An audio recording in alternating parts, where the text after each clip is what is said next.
Assalamualaikum warahmatullahi wabarakatuh. Perkenalkan, saya Taskia Devira, BP 19 TPB 3017 dari kelompok 6, Praktikum Sumber Tenaga Pertanian kelas C. Di sini saya akan menjelaskan tentang salah satu mesin atau alat yang saya pelajari pada praktikum STP sebelumnya. Saya akan menjelaskan tentang motor listrik. Motor listrik adalah mesin yang digunakan sebagai pembangkit sumber tenaga pertanian, di mana motor listrik merupakan sebuah mesin yang mengubah energi listrik menjadi energi mekanik. Sumber penggerak utama motor listrik adalah arus listrik. Selanjutnya saya akan menjelaskan tentang komponen mesin listrik dan fungsi dari komponen tersebut. Dan inilah bentuk dari motor listrik. Di dalam motor listrik tersebut juga terdapat berbagai macam komponen dari motor listrik ini. Yang pertama yaitu starter coil. Starter coil itu merupakan lilitan tembaga yang bersifat statis yang menempel pada rotor coil, di mana starter coil berfungsi untuk membangkitkan medan magnet yang ada pada rotor coil. Selanjutnya yaitu throttle coil. Throttle coil adalah lilitan tembaga yang bersifat dinamis, di mana throttle coil ini menempel pada poros lainnya. Semakin banyak lilitan tembaga yang ada pada motor coil, maka akan cepat pula putaran yang dihasilkannya. Selanjutnya ada mainset atau poros utama berbentuk logam memanjang, berfungsi sebagai tempat menempelnya beberapa komponen lainnya. Yang keempat yaitu motor housing. Motor housing ini berfungsi untuk melindungi komponen penting yang ada di dalam motor listrik ini. Selanjutnya yaitu brush. Brush itu merupakan sikat tembaga yang berfungsi untuk menghubungkan arus listrik dengan motor coil. Yang keenam yaitu bearing. Bearing merupakan sebuah bantalan yang berfungsi untuk memperlancar putaran yang ada dalam motor listrik.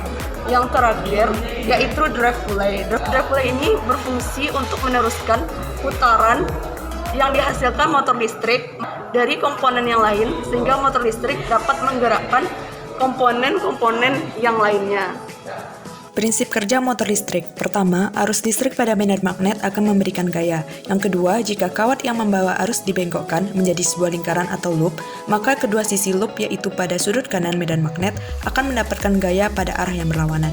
Yang ketiga, pasangan gaya menghasilkan tenaga putar atau torque untuk memutar kumparan. Yang keempat, motor-motor memiliki beberapa loop pada dinamonya untuk memberikan tenaga putaran yang lebih seragam dan medan magnet yang dihasilkan oleh susunan elektromagnetik yang disebut kumparan medan. Keunggulan motor listrik. Pertama, hemat energi. Penggunaan energi lebih irit karena cukup menggunakan listrik dibandingkan dengan bahan bakar minyak atau BBM. Yang kedua, perawatannya mudah karena tidak memerlukan penggantian oli. Yang ketiga, mengurangi polusi udara. Emisi karbon motor listrik menjadi lebih rendah dan mengurangi polusi dibandingkan dengan motor yang menggunakan BBM. Yang keempat, memiliki Intelligent Transport System atau ITS. Maksudnya, motor bisa melakukan pengereman sendiri jika terjadi tabrakan. Kekurangan motor listrik. Pertama, jarak tempuh terbatas. Jarak tempuh motor listrik saat ini masih terbatas. Hal ini dikarenakan keterbatasan penggunaan baterai. Yang kedua, komponen baterai besar. Penggunaan komponen baterai untuk motor listrik masih besar untuk mendapatkan energi yang besar. Bentuk baterai yang besar akan mempengaruhi daya gerak motor. Yang ketiga, waktu pengisian energi lama. Pengisian daya motor listrik dapat mencapai waktu 6 jam untuk menempuh jarak 120 km. Yang keempat, kapasitas baterai masih terbatas. Baterai motor listrik hanya memiliki kemampuan beberapa jam saja. Yang kelima, motor listrik rawan terkena air atau banjir. Yang keenam, harga motor listrik cukup tinggi atau mahal. Perawatan pada motor listrik. Perawatan dan perbaikan motor listrik bertujuan agar peralatan mencapai umur maksimum daripada mengganti dengan yang baru.